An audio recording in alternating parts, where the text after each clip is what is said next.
میرے ہمدم، میرے دوست، بائے فرحت اشتیاق۔ گیٹ پر بیل ہوئی تھی۔ سیڑھیوں سے اوپر اپنے کمرے میں کھڑے ہوئے بھی اس نے بیل کی آواز بہت آسانی سے سن لی تھی۔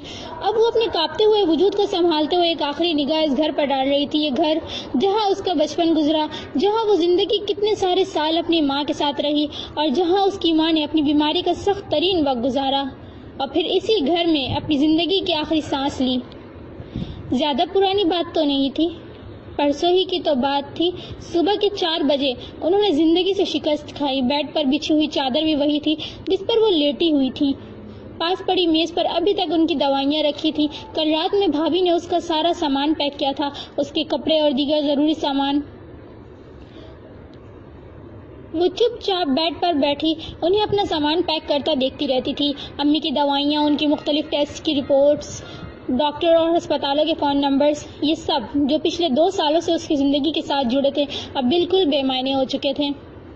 محض چند گھنٹوں میں بھابھی نے اس کا سامان پیک کر ڈالا تھا۔ اس گھر میں ایسا تھا بھی کیا جو وہ ساتھ لے جا سکتی؟ وہ پرانے زمانے کا فرنیچر جسے وہ زبردستی جھاڑ پوچھ کر صاف کرنے کے جتن کیا کرتی تھی، یہ کچن میں موجودہ بالکل سستی سی کراکری جو اس قابل بھی نہیں تھی کہ کسی اچھے اور معزز مہمان کے آمد کے موقع پر اس میں چائے ہی پیش کی جا سکے۔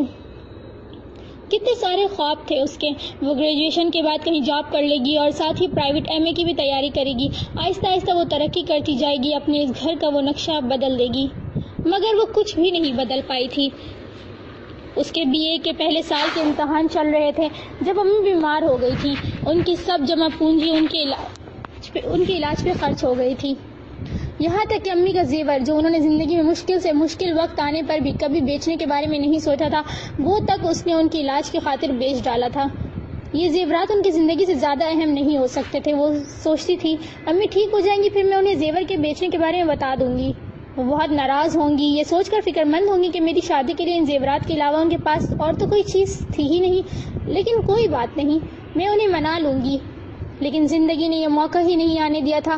اب اس گھر میں ایسی کوئی قیمتی چیز نہیں بچی تھی جو وہ اپنے ساتھ لے جا سکتی، سوائے ان یادوں کے جن میں اس کی ماں تھی، وہ خود تھی، اس کا بچپن تھا۔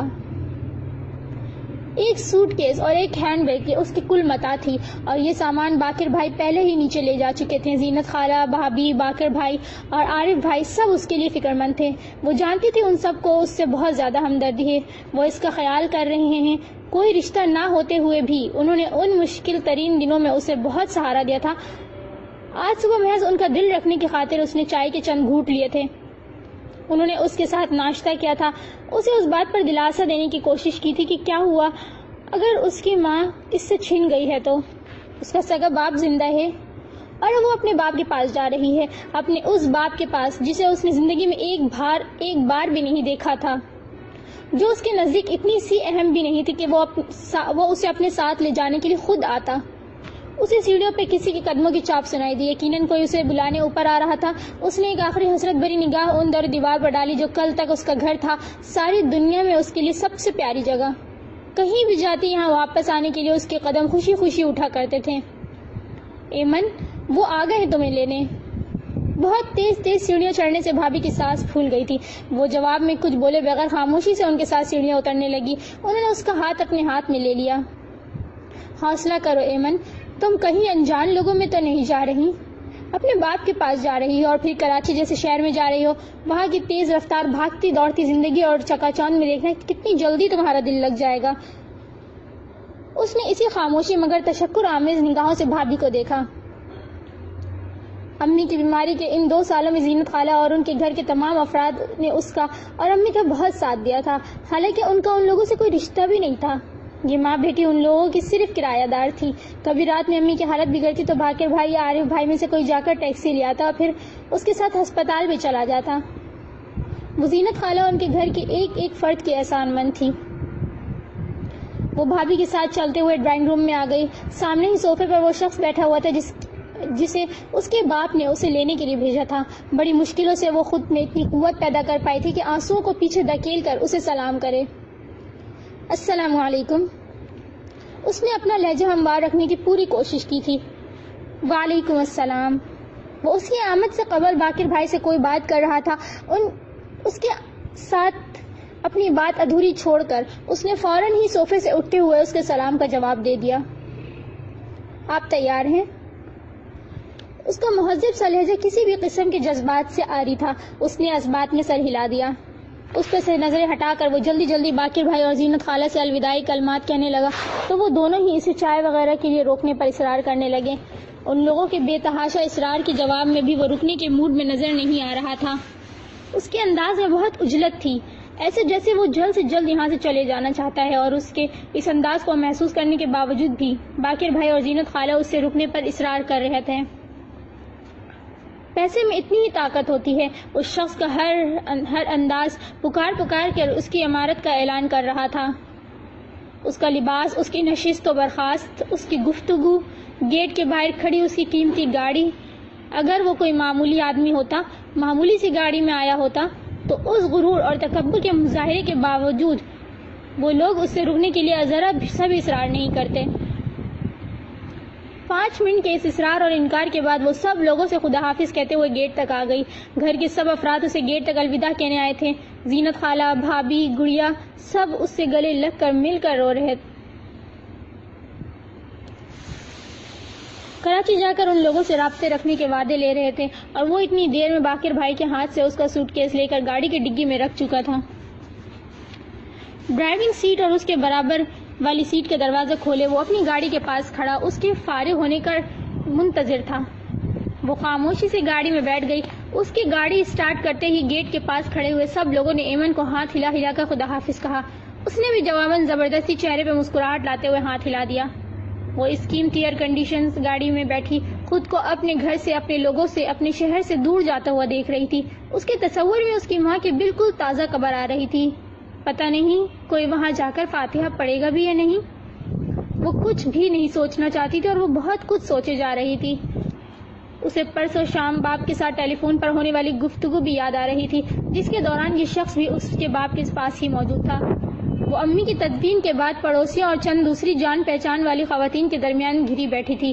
وہ جن لفظوں میں ہمدردی کر رہی تھی اور جس طرح اس کے ہولناک مستقبل کی تصویر کشی کر رہی تھی، ان کی باتیں سنتے ہوئے مسلسل اس بات پر رو رہی تھی کہ اب وہ دنیا میں اکیلی کس طرح جیے گی۔ اسے ان لوگوں کی باتوں سے بہت ڈر لگ رہا تھا، بہت وحشت ہو رہی تھی، مگر وہ انہیں چپ نہیں کروا سکتی تھی۔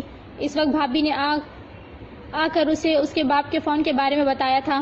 وہ بھابھی کے ساتھ نیچے آ گئی تھی۔ زینت خالہ فون پر بات کر رہی تھی۔ ایمن آ گئی ہے، آپ اس سے بات کر لیں۔ اسے آتا دیکھ کر انہوں نے ان سے کہا اور پھر ریسیور اس کے ہاتھ میں پکڑاتے ہوئے بولی، تمہارے والد کا فون ہے۔ اس نے ریسیور ان کے ہاتھ سے لے لیا۔ وہ زندگی میں پہلی مرتبہ اپنے باپ سے بات کرنے جا رہی تھی، لیکن نہ اس کا دل تیز تیز دھڑک رہا تھا، نہ وہ کسی قسم کی خوشگواریت محسوس کر رہی تھی۔ اس نے اپنے چہرے سے آنسو صاف کرتے ہوئے ریسیور کان سے لگا کر انہیں سلام کیا۔ اس کے دل میں کوئی ہلچل نہیں ہو رہی تھی، حالانکہ اس ایک فون کال کا اس کی ماں کو کتنی شدت سے انتظار تھا۔ اپنی زندگی کے آخری 20-22 دن انہوں نے اسی فون کال کا انتظار کیا تھا۔ اس کے سلام کا انہوں نے بڑی سنجیدگی سے جواب دیا تھا۔ زینت خالہ انہیں امی کے انتقال کی خبر پہلے ہی دے چکی تھی، اس لیے اب وہ آگے کی بات کر رہے تھے۔ میں اور الماس آج رات امریکہ جا رہے ہیں۔ اس کے سلام کا جواب دینے کے بعد انہوں نے جیسے کچھ سوچتے ہوئے یہ بات کہی تھی۔ وہ ان کے منہ سے اتنی غیر متعلقہ بات سن کر ساکت رہ گئی۔ اس شخص سے اس نے زندگی میں کبھی کوئی امیدیں وابستہ نہیں کی تھی، لیکن پھر بھی اتنا غیر انسانی رویہ اس کے دل کو شدید تکلیف سے دوچار کر گیا تھا۔ وہ عورت اگر ان کی کچھ بھی نہیں لگتی تھی، تب بھی وہ ان کی بیٹی کی ماں تو تھی۔ کیا ایک انسانی زندگی کی اتنی سی بھی اہمیت نہیں ہے؟ انہوں نے نہ اس کے ماں کے مرنے پہ کوئی تعزیتی جملہ بولا اور نہ زندگی میں پہلی مرتبہ بیٹی سے مخاطب ہونے پر اس کی خیریت دریافت کی تھی۔ حیدر، تمہیں کل حیدرآباد جانا ہے نا؟ کچھ دیر بعد اس نے ان کی آواز سنی۔ وہ اب اس سے مخاطب نہیں تھے، وہ غالباً اپنے قریب موجود کسی فرد سے کوئی بات کر رہے تھے۔ وہ شخص یقیناً بالکل پاس ہی بیٹھا ہوا تھا، کیونکہ اس کا جواب بھی اس نے بالکل واضح طور پہ سنا تھا۔ جی توفیق بھائی، کل شام میں جانا ہے اور شادی میں شرکت کر کے رات میں ہی واپسی کا ارادہ ہے۔ وہ چپ چاپ ریسیور کان سے لگائے کھڑی تھی۔ وہ دونوں آپ آپس میں جو بھی بات کر رہے تھے وہ اسے سن نہیں پا رہی تھی۔ چند سیکنڈ بعد اس نے دوبارہ اپنے باپ کی آواز سنی۔ وہ اب اس سے مخاطب تھے۔ پرسوں صبح تمہیں حیدر لینے آئے گا، حیدر مسعود۔ کل کا دن تمہیں مل رہا ہے، اس میں اپنی ساری پیکنگ کر لو۔ جب تک میں اور الماس امریکہ سے واپس نہیں آ جاتے تم حیدر کے گھر پہ ہی رہو گی۔ پریشان مت ہونا، میں امریکہ سے جلدی واپس آنے کی کوشش کروں گا۔ پتہ نہیں ہے اس کی پریشانی کا خیال انہیں کیوں کر آ گیا تھا، یا پھر شاید یہ جملہ یوں ہی اخلاقاً بولا گیا تھا۔ اگر اس نے اپنی مری ہوئی ماں سے وعدہ نہ کیا ہوتا تو وہ اسی وقت فون پر اس شخص کو جو اس کا باپ تھا خود پر یہ عظیم الشان احسان کرنے سے روک دیتی۔ وہ کہیں بھی چلی جاتی، کسی گرلز ہاسٹل میں یا کہیں بھی، مگر اس شخص کا احسان کبھی قبول نہ کرتی۔ مگر اس شخص کو خط لکھنے کے بعد اس کی ماں نے ان گزرے تمام دنوں میں ہر روز اس سے ایک ہی بات کہی تھی، ایمن میرے بعد تم توفیق کے پاس چلی جانا، یہ دنیا بہت ظالم ہے، تم تنہا کیسے رہو گی؟ وہ تمہارا باپ ہے، تم سے اگر بہت محبت نہیں بھی کرے گا تب بھی وہاں تم محفوظ تو ہوگی۔ ان 20-22 دنوں میں انہوں نے ہر روز اس سے یہ وعدہ لیا تھا، اپنی قسم دے کر، اپنی محبت کا واسطہ دے کر۔ وہ جیسے اس بات سے بخوبی آگاہ تھی کہ وہ اپنے باپ سے کتنی سخت نفرت کرتی ہے، اسی لیے اتنی شدت سے ہر روز اس سے وعدہ لیا کرتی تھی۔ وہ ان کا دل خوش کرنے کو وعدہ کر لیا کرتی تھی، اسے یقین تھا کہ امی بالکل ٹھیک ہو جائیں گی، وہ نہ زندگی میں کبھی تنہا ہوگی اور نہ ہی اسے کسی دوسرے فرد کے پاس جانے کی کوئی ضرورت ہوگی۔ مگر امی اسے اپنے وعدے کا پابند بنا کر مجبور کر گئی تھی، اور اب جب وہ اس اجنبی شخص کے برابر گاڑی میں بیٹھی تھی اور بہت سی باتوں کے ساتھ اس کا ذہن اس شخص کے بارے میں بھی سوچ رہا تھا، نہ جانے وہ اس کے باپ کا کیا لگتا ہے۔ بہرحال ان دونوں کا آپس میں جو بھی تعلق تھا، وہ شخص اس کے بارے میں یہ تو ضرور سوچ رہا ہوگا کہ معلوم نہیں اس کی ماں میں ایسی کیا خرابی تھی جو اس کے مرنے کے بعد بھی اس کے باپ کا دل بیوی کی طرف سے صاف نہیں ہوا۔ کتنا حقیر اور کمتر سمجھا ہوگا اس نے اسے، جس لڑکی کی اس کے باپ کے نزدیک محض اتنی سی اہمیت ہو کہ وہ اسے اپنے پاس بلانے کے لیے کسی انجان آدمی کو بھیج دے۔ پچھلے کئی گھنٹوں سے خود کو رونے سے روکنے کی کوشش کرتے کرتے وہ اس کے برابر میں گاڑی میں بیٹھتے ہی خود سے ہار گئی تھی۔ اس نے خود کو سنبھالنے اور رونے سے باز رکھنے کی بہت کوشش کی، مگر اس پل آنسوؤں پر بند باندھنا اس کے لیے ناممکن تھا۔ اس نے اپنا پورا کا پورا منہ کھڑکی کی طرف کر لیا۔ وہ بے آواز رو رہی تھی، کوئی سسکی، کوئی آواز اس کے منہ سے نہیں نکل رہی تھی۔ وہ بالکل ساکت بیٹھی، کھڑکی سے باہر سڑک پہ نظریں جمائے آنسو بہا رہی تھی۔ وہ خود کو رونے سے نہیں روک سکتی تھی تو کم از کم اپنے برابر بیٹھے شخص سے اپنا رونا تو چھپا ہی سکتی تھی۔ یوں ہی خاموشی سے بے آواز آنسو بہاتے اسے نہ جانے کتنی دیر گزری ہوگی، جب اچانک اس نے اس شخص کی آواز سنی۔ وہ اس سے مخاطب تھا۔ بڑی سرعت سے، بہت احتیاط اور بڑی بے ساختگی میں اس نے دوپٹے سے اپنا چہرہ جلدی سے صاف کیا۔ محض 2 سیکنڈز کے اندر اس نے خود کو نارمل کرنے کی کوشش کرتے ہوئے کھڑکی کی طرف سے اپنا منہ ہٹایا اور اپنی سیٹ پر بالکل سیدھی ہو کے بیٹھ گئی۔ آپ پانی پی لیجئے، اس نے اپنا جملہ دہرایا۔ اس نے اپنا جھکا ہوا سر اٹھا کر اس کی طرف دیکھا۔ اس کا ایک ہاتھ اسٹیئرنگ پہ تھا، نگاہیں ونڈ اسکرین پر تھی، اور دوسرا ہاتھ جو اس نے اس کی طرف بڑھایا ہوا تھا اس میں منرل واٹر کی بوتل تھی۔ وہ اتنا لا تعلق بھی نہیں تھا جتنا وہ اسے سمجھ رہی تھی۔ اس کا چہرہ دیکھے بغیر وہ جانتا تھا کہ وہ رو رہی ہے۔ شاید وہ ضرورت سے زیادہ ذہین تھا، یا شاید اس کی حیثیت بہت تیز تھی، یا پھر شاید وہ اس وقت اس بیچاری اور مجبور لڑکی سے سوائے رونے کے کسی اور بات کی امید ہی نہیں کر رہا تھا۔ اس کے حلق میں آنسو کا پھندا سا لگ رہا تھا۔ اس نے فوراً اس کے ہاتھ سے پانی کی بوتل لے لی۔ اس نے ایک بار بھی ایمن کی طرف نہیں دیکھا تھا، وہ اسی طرح ڈرائیونگ کرنے میں مصروف تھا۔ اس کے پانی کی بوتل لے لینے پر اس نے اپنا دوسرا ہاتھ بھی اسٹیئرنگ پہ رکھ لیا۔ بوتل کھول کر اس نے اسے جلدی سے منہ سے لگا لیا۔ بغیر سانس لیے وہ پانی کی کتنے ہی گھونٹ پی گئی۔ بوتل بند کرتے ہوئے اس نے خود کو تھوڑی دیر پہلے والی کیفیت کے مقابلے میں خاصا بہتر محسوس کیا۔ آپ چائے پئیں گی؟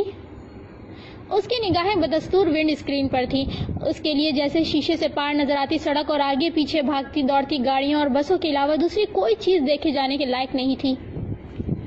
ایمن نے بوتل اس کی طرف بڑھائی تو اس نے بوتل ہاتھ میں لینے کے لیے پل بھر کے لیے ونڈ اسکرین سے نگاہیں ہٹا کر اس کی طرف دیکھا اور پھر فوراً ہی نگاہیں ہٹا لی۔ شکریہ، میں نے چائے گھر پر پی لی تھی۔ اس کا لہجہ ابھی بھی اس کے آنسوؤں کی چغلی کھا رہا تھا۔ تکلف نہ کریں، چائے کے لیے خاص طور پر کہیں رکنا نہیں پڑے گا، میرے پاس تھرموس میں چائے ہے۔ اس نے دوبارہ ایک سرسری سی نگاہ اس پر ڈالتے ہوئے گاڑی کی پچھلی سیٹ پر رکھے تھرموس کی طرف اشارہ کیا۔ میں تکلف نہیں کر رہی، اس کے بہت ہی مہذب اور شائستہ قسم کے لہجے کے جواب میں اس نے آہستگی سے کہا۔ اس نے مزید اصرار نہیں کیا۔ وہ ایک مرتبہ پھر اس سے لا تعلق ہو کر ڈرائیونگ میں مگن ہو چکا تھا.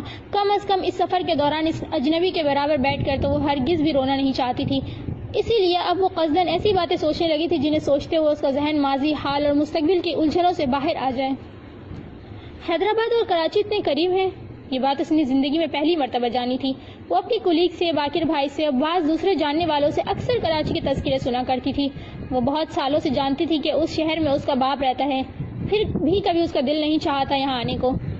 آج جب اس شہر میں آئی تھی تو بھی اس کا دل وہیں اس کے پیارے شہر کی گلی کوچوں میں بھٹکتا پھر رہا تھا. اس کے برابر میں بیٹھا شخص اس مختصر سی گفتگو کے بعد باقی سارا راستہ اس سے یکسر لاتعلق تیز رفتاری سے ڈرائیونگ کر رہا تھا. خود اپنی گود میں دھرے دونوں ہاتھوں پر نگاہیں جمائے اس نئے شہر کے بارے میں وہ سوچ رہی تھی. گاڑی اب ایک رہائشی علاقے میں داخل ہو چکی تھی. اس نے نظریں دوڑا کر اپنے دائیں بائیں دیکھا. وہ کوئی پوش علاقہ تھا. بہت بڑے بڑے مکانات جن کی دیواریں بہت اونچی تھیں اور گیٹ بھی بہت بڑے تھے. وہ ان گھروں کو باہر سے دیکھ کر ہی ان میں رہنے والے مکینوں کی عمارت کا اندازہ کر سکتی تھی. انہیں پرشکوہ مکانات میں سے ایک سیاہ گیٹ والے مکان کے سامنے لا کر اس نے گاڑی روک دی. گاڑی کا ہارن سنتے ہی چوکیدار نے فوراً گیٹ کھول لیا. اس شاندار مکان کے وسیع و عریض پورچ میں پہلی سے 3 گاڑیاں کھڑی ہوئی تھیں. وہ اپنی طرف کا دروازہ کھول کر گاڑی سے اتر گئی. ایک ملازم ٹائپ بندہ تیزی سے چلتا ہوا اپنے مالک کے پاس آیا. گاڑی میں سے سوٹ کیس نکال کر کمرے میں رکھا. اس نے ملازم کے سلام کا جواب دیتے ہوئے گاڑی کی چابیاں اس کے ہاتھ میں پکڑائیں. ملازم سر ہلاتا ہوا گاڑی کی طرف مڑ گیا. آئیے ام ایمن. اب کی بار وہ اس سے مخاطب تھا، براہ راست اس کی طرف دیکھتے ہوئے. ام ایمن؟ اس نے خود بہت تعجب سے اپنا نام دہرایا. یہ اس کا پورا نام تھا، یہ اس کا اصلی نام تھا، مگر اس کے نام کے ارد گرد موجود لوگوں میں سے کوئی بھی اسے اس نام سے نہیں پکارتا تھا. آج پہلی مرتبہ کسی نے اس طرح اس کے پورے نام کے ساتھ مخاطب کیا تھا. اسے اپنا نام اس طرح لیا جانا بڑا اجنبی سا لگا. آئیے. وہ اس کے قریب پہنچی تو اس نے بااختیار میزبان کی طرح مہمان کو پہلے اندر جانے کا موقع دیا. وہ اس گھر کا لاؤنج تھا یا ڈرائنگ روم میں وہ ایک نظر میں اندازہ نہیں کر سکی. اسے بس اس بات کا اندازہ ہوا تھا کہ وہ کمرہ بڑی خوبصورتی سے سجایا ہوا تھا. سامنے صوفہ پہ ایک خاتون بیٹھی ہوئی تھی. ان دونوں کو اندر داخل ہوتا دیکھتے ہوئے وہ اپنی جگہ سے اٹھی. ام ایمن، یہ میری بیوی ہیں، میری پھپھی، میں انہیں بیوی بولتا ہوں. اس نے ان خاتون کا اسے تعارف کروایا جبکہ انہیں اس کے بارے میں کچھ بھی نہیں بتایا. غالباً وہ اپنے گھر میں ایک بن بلائے مہمان کی آمد سے پہلے ہی باخبر تھے. کچھ جھجکتے ہوئے اس نے انہیں سلام کیا. وہ سمجھ نہیں پا رہی تھی کہ ان لوگوں کا اس کے باپ کے ساتھ رشتہ کیا ہے. اسے انہیں کیا کہہ کر مخاطب کرنا چاہیے. بہت افسوس ہوا بیٹا تمہاری والدہ کے بارے میں سن کر. اسے ہاتھ سے پکڑ کر اپنے برابر میں صوفے پر بٹھاتے ہوئے انہوں نے بہت افسوس سے کہا. وہ راستہ بھر خود کو ہر قسم کی سوچوں سے بچا کر رونے سے روکتی آئی تھی، مگر اس وقت ان کے تعزیتی جملے نے ایک دم ہی اس کی آنکھوں میں ایک مرتبہ پھر آنسو بھر دیے تھے. میرا خیال ہے آپ اپنے کمرے میں جا کے فریش ہو لیں. وہ اس کے اور بی بی کے عین سامنے والے صوفے میں بیٹھا اسی سے مخاطب ہوا. بی بی، آپ نے ام ایمن کے لیے کمرہ ٹھیک کروا دیا تھا نا؟ اس نے اس کے جواب کا انتظار کیے بغیر بی بی سے دریافت کیا تو انہوں نے سر ہلاتے ہوئے جواب دیا. کل شام میں ہی پروین سے کمرہ ٹھیک کروا دیا تھا. آؤ بیٹا میں تمہیں تمہارا کمرہ دکھا دوں. تم منہ ہاتھ دھو کر فریش ہو لو پھر لنچ کریں گے. وہ اسے اپنے ساتھ لے کر ایک کمرے میں آ گئیں. اس کے سوٹ کیس اور بیگ پہلے سے وہاں موجود تھے. وہ کمرہ بھی قیمتی ساز و سامان سے آراستہ تھا. جب تک توفیق اور الماس واپس نہیں آ جاتے تم ہم لوگ کے ساتھ ہی رہو گی. اس گھر کو بالکل اپنا گھر سمجھ کر رہنا. تکلف کرنے کی بالکل کوئی ضرورت نہیں ہے. کسی بھی چیز کی ضرورت ہے تو مجھ سے یا حیدر سے بے جھجک بولنا. اے سی آن کرتے ہوئے انہوں نے اسے محبت بھرے انداز میں اس سے کہا. وہ جواباً خاموشی سے انہیں دیکھتی رہی. اچھا اب میں باہر جا رہی ہوں، تم فریش ہو لو. وہ سامنے باتھ روم ہے. اس کا گال ہولے سے چھوتے ہوئے انہوں نے اس طرح اسے مخاطب کیا جیسے وہ ایک ننھی سی بچی ہو. یہ کون لوگ تھے؟ یہ اس کی اتنی پرواہ کیوں کر رہے تھے جب اس کے سگے باپ کو اس کی کوئی پرواہ نہیں تو انہیں کیوں تھی؟ یا پھر اس کا باپ ان لوگوں سے یہ بات کہہ کر گیا تھا کہ میری بیٹی کا اچھی طرح خیال رکھنا. کس بات کو صحیح سمجھے، کس بات کو غلط سمجھے. اب اس کمرے میں اسے روتا ہوا دیکھنے والا کوئی بھی موجود نہیں تھا، اس لیے وہ پوری آزادی کے ساتھ رو رہی تھی. اس شاندار ڈبل بیڈ پر بیٹھی وہ اپنے گھر کے کونے کونے کو یاد کر کے رو رہی تھی. یوں ہی روتے ہوئے اسے شاید 15-20 منٹ گزرے ہوں گے جب دروازے پہ دستک ہوئی. اس نے بہت گھبراتے ہوئے انداز میں جلدی جلدی دوپٹے سے اپنے آنسو صاف کیے اور اٹھ کے دروازہ کھولا تو سامنے ایک لڑکی کھڑی تھی۔ السلام علیکم، مسکراتے ہوئے اس نے کہا، پھر اس کے جواب دینے سے پہلے ہی مزید گویا ہوئی۔ مجھے بی بی نے یہاں بھیجا ہے تاکہ میں سوٹ کیس میں سے نکال کر آپ کے سارے کپڑے الماری میں رکھ دوں، اور اگر ابھی پہننے والے کوئی کپڑے استری کروانے ہیں تو وہ بھی مجھے دے دیں۔ وہ کمرے کے اندر آ گئی۔ وہ اسے یہ بات نہیں بتا سکتی تھی، اس نے زندگی بھر اپنا کوئی کام کسی ملازم سے نہیں کروایا۔ اس کی زندگی میں ان چیزوں کے کوئی گزر ہی نہیں تھا۔ اسے اپنے کپڑے خود دھونے اور خود استری کرنے کی عادت تھی، بلکہ صرف دھونے اور استری کرنے ہی کی کیوں، وہ تو اپنے کپڑے سیا بھی خود کرتی تھی، اس لیے کہ کسی درزی سے کپڑے سلوانا وہ افورڈ نہیں کر سکتی تھی۔ میرا نام پروین ہے، میں شروع ہی سے یہیں پر کام کرتی ہوں، بلکہ میں تو پیدا ہی اسی گھر میں ہوئی ہوں۔ میری اماں بھی یہیں کام کرتی ہیں، ابا میرے گاؤں میں رہتے ہیں، وہ وہاں حیدر بھائی کی زمینوں کی دیکھ بھال کرتے ہیں۔ وہ سوٹ کیس میں سے اس کے کپڑے باہر نکالتے ہوئے اسے اپنے بارے میں بتانے لگی۔ بی بی نے کل مجھے آپ کے آنے کے بارے میں بتایا تھا۔ ویسے تو اپنی طرف سے میں نے یہاں پہ ضرورت کی ساری چیزیں رکھ دی ہیں، پھر بھی اگر کوئی چیز کم ہے تو آپ مجھے بتا دیں۔ الماری میں اس کے کپڑے رکھتے ہوئے اس نے مزید کہا۔ اسے اندازہ ہو گیا تھا کہ وہ لڑکی بلا کی باتونی تھی، اس کی مسلسل خاموشی بھی اسے خاموش ہونے پہ مجبور نہیں کر رہی تھی۔ شکریہ، فی الحال مجھے کسی چیز کی ضرورت نہیں ہے۔ بڑی مشکلوں سے خود کو بولنے پر آمادہ کر کے اسے جواب دیتے ہوئے وہ باتھ روم میں گھس گئی۔ کافی دیر بعد وہ باتھ روم سے باہر نکلی تو پروین وہاں سے جا چکی تھی۔ 10 منٹ بعد دروازے پر دوبارہ دستک ہوئی۔ ایک مرتبہ پھر وہ اس کے سامنے کھڑی تھی، اپنی مسکراہٹ سمیت۔ آپ کا کھانے پہ انتظار ہو رہا ہے۔ یہ اس کا گھر نہیں تھا جہاں وہ اپنی مرضی چلاتی۔ مجھے بھوک نہیں ہے، میرا کھانے کا موڈ نہیں ہے، اس قسم کا کوئی بدتمیز سے جملہ بول سکتی تھی، لیکن وہ یہاں مہمان تھی، اسے یہاں ہر طرح کی اخلاقیات نبھانی تھی، اسے یہاں مینرز کا بہت زیادہ خیال رکھنا تھا۔ وہ شانوں پہ دوپٹہ سلیقے سے پھیلاتی ہوئی پروین کے ساتھ ڈائننگ روم میں آ گئی۔ ان کے اصرار کے باوجود اس کا کچھ کھانے کو دل نہیں چاہ رہا تھا۔ اسے اس میز پر سجی انواع اقسام کے ڈشز کو دیکھ کر بھی بھوک کا احساس نہیں ہو رہا تھا۔ اسے ایسا لگ رہا تھا کہ اگر وہ کچھ کھائے گی تو اسے الٹی ہو جائے گی۔ بھی لگتا ہے آج کھانا آپ نے خود بنایا ہے۔ حیدر کی بات پر بی بی نے اس پر سے توجہ ہٹائی۔ ہاں، یہ سلاد اور مچھلی میں نے خود بنائی ہے۔ ان کے جواب پہ وہ ہولے سے ہنسا۔ پتا تھا مجھے کہ آج لنچ پر آپ نے میرے لیے کچھ نہ کچھ اپنے ہاتھ سے ضرور بنایا ہوگا۔ کتنے سارے دنوں بعد آج ہم چھٹی کا دن ساتھ گزار رہے ہیں۔ وہاں واسف مجھ سے ولیمے میں شرکت کے لیے بہت اصرار کر رہا تھا۔ میں نے اس سے کہا، اتنے دنوں بعد تو آج چھٹی کا دن بیوی کے ساتھ گزارنے والا ہوں، ولیمے کی وجہ سے رک گیا تو یہ سنڈے بھی یوں ہی گزر جائے گا۔ وہ دونوں اب آپس میں مصروف ہو گئے تھے۔ وہ اس سے پہلے اس شادی کے بارے میں پوچھنے لگی تھی جس میں شرکت کے لیے وہ حیدرآباد گیا تھا۔ وہ مختلف لوگوں کے نام لے کر ان کی خیریت دریافت کر رہی تھی۔ وہ منظر سے ہٹ جانے پر خود کو بہت پرسکون محسوس کر رہی تھی۔ بی بی کی ساری توجہ اب حیدر کے ساتھ گفتگو میں تھی۔ درمیان میں اخلاقاً وہ کوئی نہ کوئی ڈش اس کے پاس رکھ تو رہی تھی، مگر پہلے کی طرح بضد نہیں ہو رہی تھی۔ اسے پتہ نہیں کیوں یوں ہی وہم سا ہوا کہ اس نے جان بوجھ کر بیوی کی توجہ اس پر سے ہٹوائی ہے۔ کھانا ختم کر کے جب حیدر اپنی کرسی سے اٹھا تو بی بی نے اپنی پلیٹ پیچھے سرکاتے ہوئے اس کی طرف دیکھا۔ تم نے بالکل بھی ٹھیک طرح سے کھانا نہیں کھایا۔ وہ اس کے لیے یوں فکر مند ہو رہی تھی جیسے برسوں کی شناسائی ہو۔ وہ جواب میں کچھ بولے بغیر ان کی طرف دیکھ کر اخلاقاً مسکرائی۔ حیدر ڈرائنگ روم سے جا چکا تھا۔ تم بہت تھکی ہوئی لگ رہی ہو ایمن، میرا خیال ہے تھوڑی دیر سو جاؤ، اس سے تمہاری طبیعت بہت بہتر ہو جائے گی۔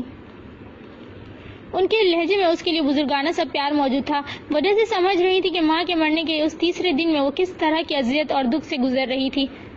ان کے کہنے پہ کمرے میں تو آ گئی تھی، لیکن بیڈ پر لیٹنے کو بالکل بھی دل نہیں چاہ رہا تھا۔ اس کے ذہن میں بہت سی سوچیں جگہ بنائے ہوئے تھیں۔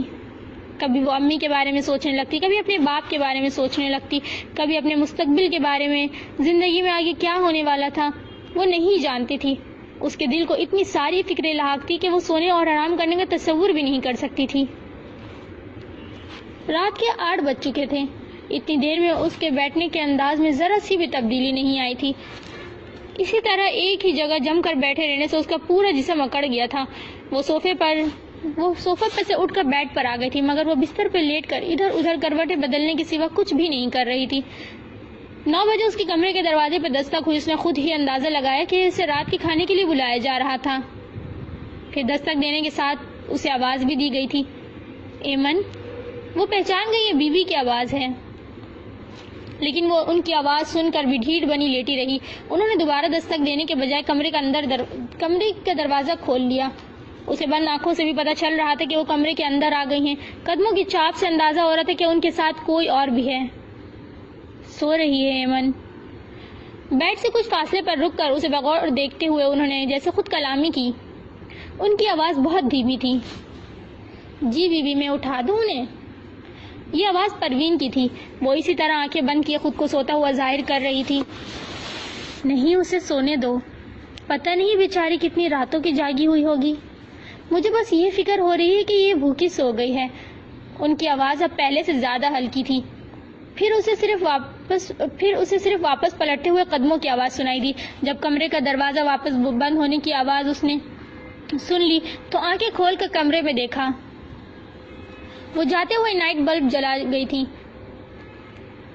کمرے میں اب گھپ اندھیرا نہیں تھا جتنا تھوڑی دیر پہلے تھا۔ وہ خاموش لیٹی یک ٹک چھت پر لگے فانوس کو گھورے جا رہی تھی۔ لیٹے لیٹے اچانک اس کی نظر گھڑی پہ پڑی تو وہ گھبرا کر اٹھ بیٹھی۔ 11:30 بج رہے ہیں، 10 بجے امی کو دوا دینی تھی، مجھے یاد ہی نہیں رہا۔ وہ زیر لب بڑبڑاتے ہوئے فوراً بیڈ سے کھڑی ہوئی۔ بیڈ پر سے اٹھتے ہی اس نے کچھ فاصلے پر بچھے دوسرے سنگل بیڈ کی تلاش میں نظریں دوڑائیں۔ نہ وہ بیڈ وہاں تھا اور نہ امی وہاں تھی۔ وہ ایک دم ہی جیسے ہوش میں آئی تھی۔ اس کا چیخ چیخ کر رونے کو دل چاہ رہا تھا۔ اس کا دل چاہ رہا تھا کہ وہ اسی دیوار پہ اپنا سر مار مار کر روئے۔ اس کے لیے دنیا میں کچھ بھی نہیں بچا تھا۔ وہ ایک رشتہ جو اسے میسر تھا وہ بھی اس سے چھن گیا تھا۔ اس کے پاس تو کوئی ایسا بھی نہیں تھا جس کے کندھے پر سر رکھ کر وہ رو سکے۔ یہ غم اس کا اکیلے کا غم تھا۔ اس غم کو اس کے ساتھ بانٹنے کے لیے کوئی موجود نہیں تھا۔ وہ وحشت زدہ ہو کر کمرے کا دروازہ کھول کر باہر نکل آئی۔ کمرے سے باہر نکل کر اسے ہر طرف اندھیرا ہی اندھیرا نظر آیا تھا۔ وہ اندھیرے میں یوں ہی اندازوں سے چلتی ہوئی پتہ نہیں کہاں جا رہی تھی۔ اس کا بس یہ دل چاہ رہا تھا کہ وہ کچھ دیر بالکل کھلے آسمان کے نیچے کھڑی ہو، وہاں کوئی دیواریں اور کوئی چھت نہ ہو۔ یوں ہی اندازوں سے چلتے چلتے اس نے ایک دروازے کو کھولا تو باہر سے آتی ہوئی ٹھنڈی ہوا نے اسے اس بات کا احساس دلایا کہ اس نے صحیح دروازہ کھولا ہے۔ وہ اس دروازے سے باہر نکل آئی۔ وہ اس گھر کا پتہ نہیں کون سا حصہ تھا، لیکن وہ جگہ بالکل ویسی تھی جیسی اس وقت اسے درکار تھی۔ وہ باغ تھا، لان تھا، نہ جانے کیا تھا۔ اندھیرے میں وہ اندازہ نہیں کر پائی۔ وہاں صرف ایک گارڈن لائٹ جل رہی تھی۔ وہ کتنی بڑی اور کھلی کھلی سی جگہ تھی۔ اندھیرے سے اس کی آنکھیں تھوڑی سی مانوس ہوئی تو اسے سوئمنگ پول نظر آیا۔ وہ سوئمنگ پول کے بالکل پاس آ کر کھڑی ہو گئی۔ رات کے اس پہر وہ پانی کتنا ساکت اور کتنا اداس لگ رہا تھا۔ وہاں اس اکلوتی گارڈن لائٹ کے علاوہ کوئی دوسری روشنی بھی تھی۔ اس نے سر اٹھا کر آسمان کی طرف دیکھا تو اسے پتہ چلا کہ یہ دوسری روشنی چاند کی روشنی ہے۔ وہ پانی میں نظر آتے چاند کے عکس کو دیکھتے ہوئے خاموشی سے سوئمنگ پول کے پاس بیٹھ گئی۔ کیا بات ہے ایمن، آپ کو نیند نہیں آ رہی؟ اپنے عقب میں سے اس نے مردانہ آواز سنی۔ وہ پوری کی پوری ہل گئی۔ کچھ خوف اور بے بسی کے احساس میں گرے ہوئے اس نے گردن موڑ کر اس کی طرف دیکھا۔ وہ اس وقت سے اپنی یہاں موجودگی کی کیا سبب بتائے گی؟ کیا یہ کہے کہ اسے نیند نہیں آ رہی تھی، اسی لیے وہ ہوا خوری کے لیے یوں ہی رات کے 12 بجے سوئمنگ پول کے پاس آ کے بیٹھ گئی تھی؟ پہلے ہی دن اس کے گھر میں آ کر وہ بے تکلفانہ انداز میں اس کے گھر میں ادھر ادھر گھومتی پھر رہی تھی۔ وہ اپنے یوں باہر نکل آنے پر اب بری طرح سے شرمندہ ہو رہی تھی۔ چند سیکنڈز اس کے جواب کو انتظار کرنے کے بعد وہ خود بھی اس سے کچھ فاصلے پر وہیں سوئمنگ پول کے پاس بیٹھ گیا۔ میں ٹیرس پہ کھڑا تھا، مجھے بھی نیند نہیں آ رہی تھی۔ آپ کو یہاں دیکھا تو میں نے سوچا کہ مجھے جا کر پوچھنا چاہیے کہ کیا بات ہے۔ اس کا انداز بڑا سادہ سا تھا، ایسے جیسے وہ برسوں سے اس گھر میں رہتی رہی تھی۔ اس نے کچھ گھبرائے ہوئے انداز میں خود سے کچھ فاصلے پر بیٹھے اس شخص کی طرف دیکھا۔ اس کی زندگی میں باقر بھائی اور عارف بھائی کے علاوہ کسی مرد کا کوئی گزر نہیں تھا۔ وہ کبھی کو ایجوکیشن سے نہیں پڑھتی تھی۔ وہ اس وقت اس شخص سے کیا کہے یا کچھ بھی کہے بغیر یوں ہی اڑ کر شان بے نیازی سے اندر چلی جائے، وہ کوئی فیصلہ نہیں کر پا رہی تھی۔ میں بھی آپ کے ہی جتنا تھا جب میری ممی کا انتقال ہوا تھا۔ اس کی طرف دیکھتے ہوئے وہ بہت آہستہ آواز میں بولا۔ ایمن نے بہت چونک کر اس کی طرف دیکھا۔ میں پڑھنے کے لیے امریکہ گیا ہوا تھا، میرے پیچھے ہی ان کا انتقال ہو گیا تھا۔ میں پہلی فلائٹ سے کراچی آیا مگر انہیں زندہ نہیں دیکھ پایا تھا۔ وہ اب بھی بڑی آہستہ آواز میں بول رہا تھا۔ اس کی آواز میں موجودہ دکھ وہ بہت اچھی طرح پہچان سکتی تھی، اس لیے کہ اس دکھ سے اس وقت وہ خود بھی گزر رہی تھی۔ وہ کیا بیمار تھیں؟ اس کے سوالیہ انداز میں کوئی تجسس نہیں تھا، صرف دکھ تھا۔ وہ بالکل بیمار نہیں تھی، بس اچانک ہی میں تو کراچی سے جاتے وقت انہیں بالکل صحت مند اور ہنستا مسکراتا ہوا چھوڑ کر گیا تھا۔ فون پر پاپا نے مجھے ان کی بیماری کی اطلاع دی، حالانکہ حقیقت میں تو وہ اس وقت انتقال کر چکی تھی۔ میں یہاں آیا تو پتہ چلا کہ ممی مجھ سے ملے بغیر، کوئی بات کیے بغیر ہی چلی گئی ہیں۔ اس کی بات سنتے سنتے وہ رو پڑی۔ آپ روئے تھے؟ اس نے روتے ہوئے اس سے پوچھا۔ ہاں، میں بہت رویا تھا۔ اس عمر میں ایسا لگتا ہے نا کہ ہم بہت بڑے ہو گئے ہیں، اب ہمیں کسی کے سامنے رونا نہیں چاہیے۔ پھر میں تو لڑکا بھی تھا، میرے لیے تو یہ بات اور بھی زیادہ باعث شرمندگی تھی کہ میں کسی کے سامنے رہوں، چاہے وہ میرے پاپا اور بی بی ہی کیوں نہ ہوں۔ 18 سال کی عمر میں مجھے ایسا لگنے لگا تھا کہ میں بہت بڑا ہو گیا ہوں۔ بے وقوف تھا میں، مجھے یہ بات پتہ ہی نہیں تھی کہ دکھ چھپانے سے نہیں بلکہ کسی کے ساتھ شیئر کر لینے سے کم ہوتے ہیں۔ وہ بڑی سنجیدہ نگاہوں سے اسے روتے ہوئے دیکھ رہا تھا۔ آپ کی ممی کو تو کوئی بیماری نہیں تھی نا؟ لیکن میری امی بہت بیمار تھی، وہ پچھلے 2 سالوں سے بیمار تھی۔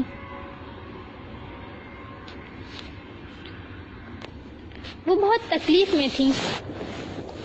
روتے ہوئے اس نے اپنے گھٹنوں پر سر رکھ لیا، ماضی، حال اور مستقبل کو ذہن سے نکال کر صرف اور صرف اس بات پر کہ اسے جنم دینے والی وہ ہستی جس سے اسے بے پناہ محبت تھی ہمیشہ کے لیے اسے چھوڑ گئی ہے۔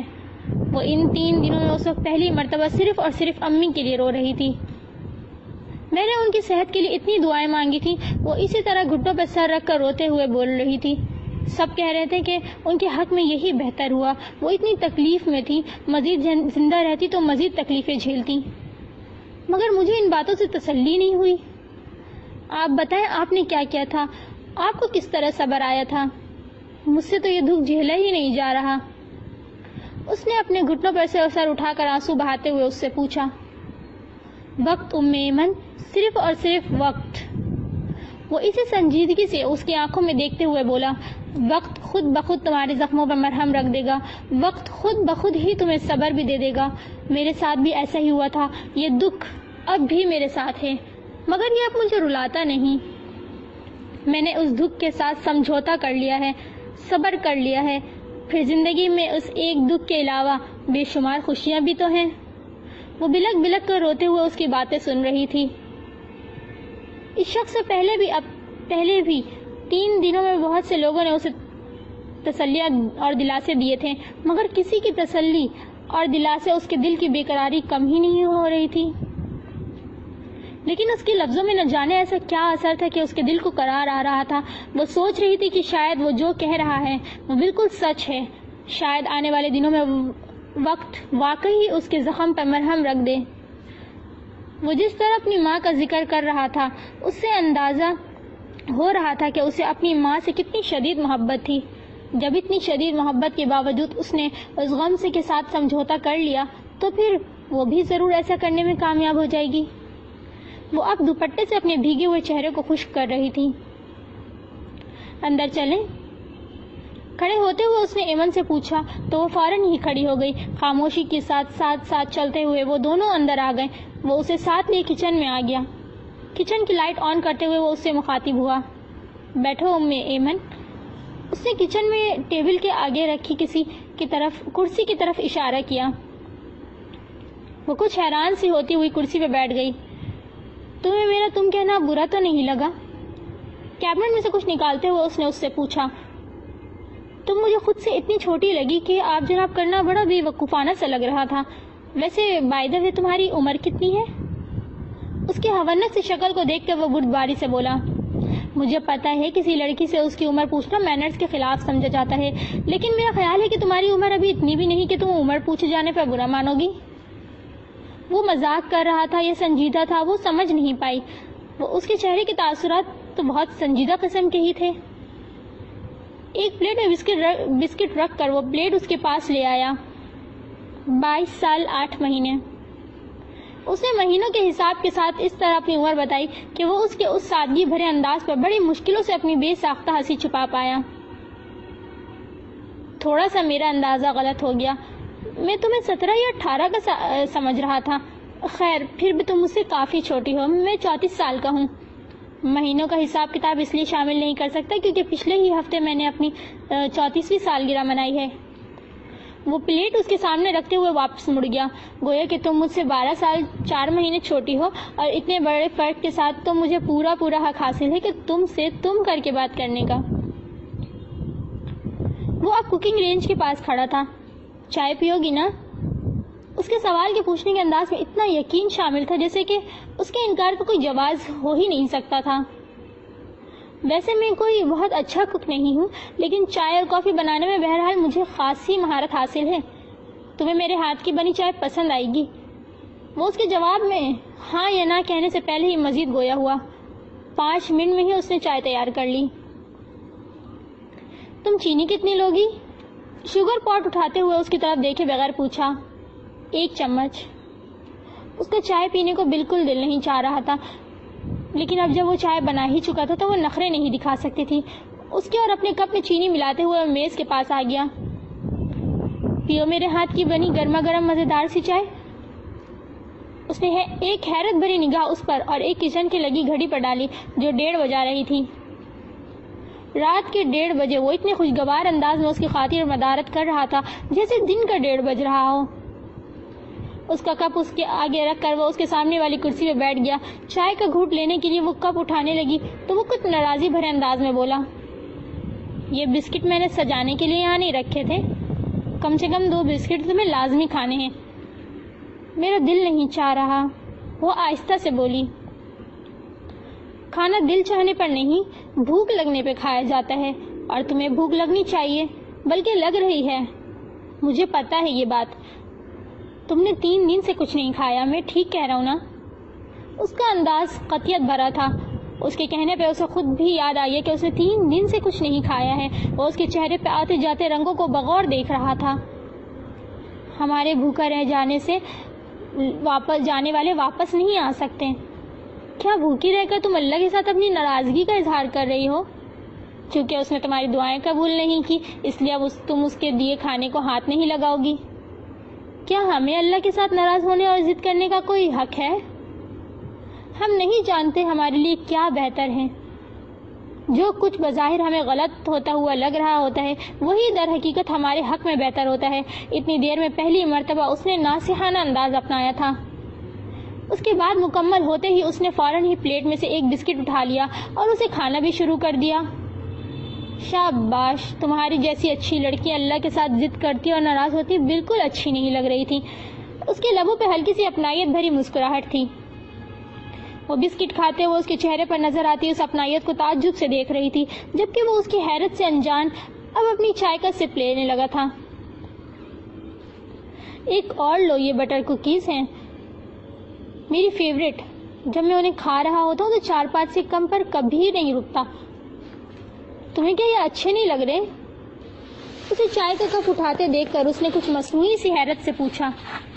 اسے اس وقت کسی چیز کا ذائقہ نہیں پتہ چل رہا تھا اور وہ بھی یہ بات سمجھتا تھا لیکن پھر بھی اس طرح کی بات کر رہا تھا. اس نے خاموشی سے دوسرا بسکٹ اٹھا لیا. وہ آہستہ آہستہ چائے کے گھونٹ لے رہا تھا. اس نے اب اپنی نظریں ایمن پر سے ہٹا لی تھیں. اچانک ہی اس کے دل میں خیال آیا کہ وہ اسے یہ بات پوچھ لے کہ اس کا اس کے باپ کے ساتھ رشتہ کیا ہے لیکن اس کے سمجھ میں نہیں آ رہا تھا کہ یہ سوال کس طرح کرے. اسے یہ سوال پوچھتے ہوئے جھجک ہو رہی تھی لیکن یہ سوال اس کے لیے بہت اہم تھا لیکن وہ کوئی مناسب قسم کے الفاظ ہی نہیں ڈھونڈ پا رہی تھی. کچھ بے بسی سے اس کی طرف دیکھتے ہوئے اس نے اپنا چائے کا کپ اٹھا لیا. کچھ پوچھنا چاہتی ہو؟ وہ ہکا بکا ایک مرتبہ پھر اس کی طرف دیکھنے پہ مجبور ہو گئی. زیادہ حیران مت ہو. تمہارے چہرے پہ اتنا بڑا سوالیہ نشان بنا ہوا ہے کہ فوراً ہی پتہ چل رہا ہے کہ تم کچھ پوچھنا چاہتی ہو. وہ اس کی ہونک شکل دیکھ کر مبہم سا مسکرایا. میں آپ سے پوچھنا چاہتی تھی کہ وہ بولتے بولتے ہچکچا کر خاموش ہو گئی تھی. آگے کا جملہ اس نے اپنے اندر ہی روک لیا تھا. وہ آپ کے کیا لگتے ہیں؟ وہ اس سوال سے کیا سمجھتا ہے اس لیے نرمی سے بولا. پوچھو ام ایمن جو کچھ تم پوچھنا چاہتی ہو مجھ سے بے جھجک پوچھ سکتی ہو. اس کے چہرے پہ ہلکی سی مسکراہٹ اس طرح تھی جیسے وہ اس سے بات کرنے کے لیے حوصلہ دینا چاہ رہا تھا۔ میں ان کے بارے میں، وہ بولتے بولتے پھر خاموش ہو گئی۔ تم توفیق بھائی کے بارے میں کچھ پوچھنا چاہتی ہو؟ اس کی آنکھوں میں دیکھتے ہوئے اس نے رسانیت سے پوچھا۔ اس نے بھی ساختہ سر اس بات میں ہلا دیا۔ وہ کب واپس آئیں گے یہ پوچھنا چاہتی ہو؟ اس کا لہجہ بہت نرم اور دھیما سا تھا۔ اس نے منہ سے کچھ بولے بغیر سر نفی میں ہلا دیا۔ پھر خود سے مزید کوئی اندازے لگانے کے بجائے اس نے اس کی طرف سوالیہ نظروں سے دیکھا۔ میں یہ پوچھنا چاہ رہی تھی کہ آپ کا ان سے کیا رشتہ ہے؟ اس نے ہمت کر کے پوچھ ہی لیا اور وہ اس کی بات سن کر بے ساختہ ہنس پڑا۔ اتنی سی بات پوچھتے ہوئے تم اتنا گھبرا رہی تھی، میں سمجھا پتہ نہیں کیا بات ہے۔ اگر مجھے پتا ہوتا کہ یہ بات تمہیں اس قدر پریشان کر رہی ہے تو تمہیں کراچی آتے ہوئے راستے میں ہی اس کے بارے میں بتا دیا ہوتا۔ کچھ شرمندگی محسوس کرتے ہوئے اس نے اپنی نظریں اس کی مسکراتے چہرے پر سے ہٹا لیں۔ ہم فیملی فرینڈز ہیں، بزنس پارٹنرز ہیں۔ ہم دونوں کو بزنس میں ساتھ کام کرتے ہوئے 11 سال ہو گئے ہیں۔ پہلے میرے پاپا توفیق بھائی اور جمیل انکل کا بزنس سنبھالتے تھے۔ مجھے امریکہ سے واپس آئے 11 سال ہو گئے ہیں۔ میرے واپس آنے کے بعد صرف 1 سال پاپا اور جمیل انکل بھی ہمارے ساتھ دوبارہ کاروبار میں موجود رہے، پھر آگے پیچھے ان دونوں کی ڈیتھ ہو گئی، تو اب بزنس ہم دونوں مل کر سنبھالتے ہیں۔ جمیل انکل میرے اور میری فیملی کے لیے بالکل ایسے تھے جیسے ہمارے انتہائی قریبی رشتہ دار۔ جمیل انکل الماس آپی کے وہ روانی سے بولتا ایک لخت ہی خاموش ہو گیا۔ تم نے چائے ختم نہیں کی؟ اس نے اچانک بات بدلی۔ وہ تفصیلاً اسے کیا بات بتانے والا تھا یہ تو وہ نہیں جانتی تھی، لیکن یہ سمجھ گئی تھی کہ اس کی سوتیلی ماں کا اس کے سامنے نام لیتے ہوئی خود اس بات کا احساس ہو گیا تھا کہ اپنی سوتیلی ماں کا ذکر اس کے لیے خوشگوار ہرگز نہیں ہو سکتا۔ اس نے بغیر کچھ کہے چائے کا کپ اٹھا لیا۔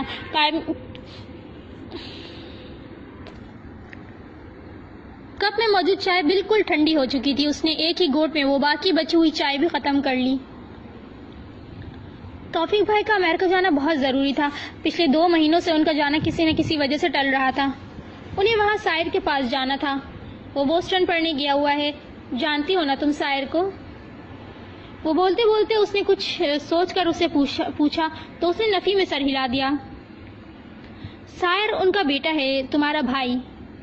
تمہارا بھائی کے لفظ جیسے اس نے جان بوجھ کر استعمال کیا تھا۔ اس کا رشتہ ایک انجانے لڑکے کے ساتھ جوڑنے کے لیے وہ چہرے پر کوئی تاثر لائے بنا خاموشی سے اس کی سمت دیکھتی رہی۔ اسے بوسٹن گئے بھی زیادہ دن نہیں ہوئے ہیں، میرا خیال ہے 4-5 مہینے ہی ہوئے ہیں۔ وہ وہاں خود کو ایڈجسٹ نہیں کر پا رہا۔ وہ اصل میں وہاں جا کر پڑھنے میں اتنا انٹرسٹڈ بھی نہیں تھا۔ توفیق بھائی نے اسے زبردستی وہاں بھیجا ہے۔ اس کا وہاں دل نہیں لگ رہا اور اس پریشانی میں وہ وہاں بیمار ہو گیا ہے۔ کافی دنوں سے توفیق بھائی سائر کے پاس امریکہ جانا چاہ رہے تھے، لیکن کوئی نہ کوئی مصروفیت ایسی نکل رہی تھی کہ ان کا جانا ملتوی ہوتا چلا جا رہا تھا۔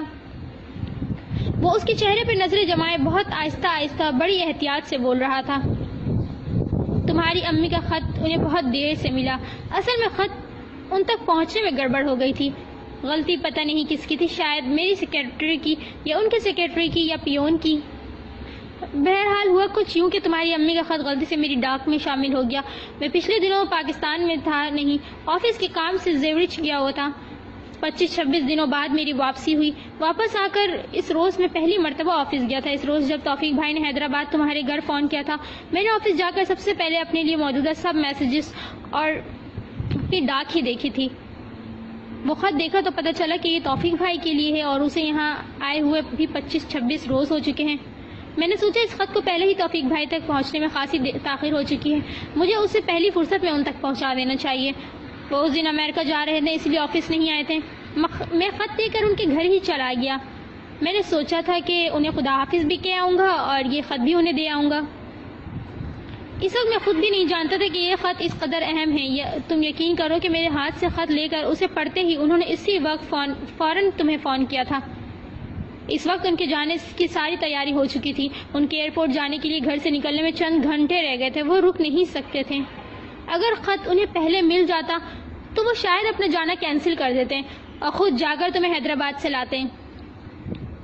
لیکن پھر بھی تم پریشان مت ہو، وہ زیادہ دنوں کے لیے نہیں گئے ہیں۔ میرا خیال ہے زیادہ سے زیادہ وہ 20-25 دن میں آ جائیں گے۔ جو باتیں اس کے باپ کو اس سے کرنی چاہیے تھی وہ سب انجان شخص اس کے ساتھ کر رہا تھا. وہ اس کے احساسات کی پرواہ کر رہا تھا. وہ جیسے سمجھ سکتا تھا کہ اسے کیا بات ہرٹ کر رہی ہے. اس کے دل میں موجودہ سب بدگمانیاں دور کر دینا چاہتا تھا. آج صبح سے پہلے وہ اس آدمی کو جانتی تک نہیں تھی. اس نے اسے زندگی میں کبھی دیکھا تک نہیں تھا, کبھی اس کا نام تک نہیں سنا تھا, اور آج رات میں وہ اس انجان آدمی کے ساتھ بیٹھی اپنی انتہائی پرسنل باتیں کر رہی تھی. وہ جیسے اس کے اندر تک جھانک لینے کی صلاحیت رکھتا تھا. وہ اس کی آنکھوں میں نظر آتا غصہ, نفرت اور بدگمانی بڑی آسانی سے پڑھ سکتا تھا. وہ جو اس کی باتیں سنتے ہوئے اس کی طرف دیکھنے لگی تھی, اس نے ایک دم ہی کچھ گھبرا کر اپنی نظریں جھکا لیں. وہ اپنے باپ کے لیے کیا سوچتی ہے, وہ انہیں کیسا انسان سمجھتی ہے, یہ سب کچھ وہ اس اجنبی سے چھپا لینا چاہتی تھی.